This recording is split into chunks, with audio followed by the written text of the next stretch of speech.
Welcome back to my channel. আমি সুমিতা চলে এসেছি ছোট্ট একটা ব্লগ নিয়ে। আজকের ব্লগে তোমাদেরকে দেখাবো ঝুলন। কালকেও ঝুলন হয়েছিল, আজকে ঝুলনের সেকেন্ড ডে।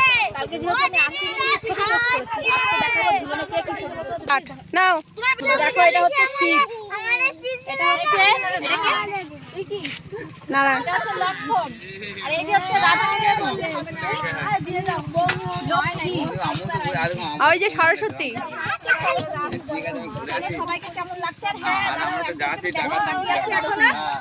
হনুমানকে মেন, হনুমান চাঁদা তোলায় ব্যস্ত। দেখো হনুমান সাজানোর পিছনে মেন যারা আছে তারা হচ্ছে এই যে দেখতে পাচ্ছ, হ্যাঁ এটা হচ্ছে মেকআপ আর্টিস্ট। এই যে সবাই এদের দেখাশোনার দায়িত্ব সব এদের হাতে। এখানে সবাই চাঁদা তোলায় ব্যস্ত। তোমরা কারা কারা ঝুলন করছো অবশ্যই কমেন্টে জানাবে।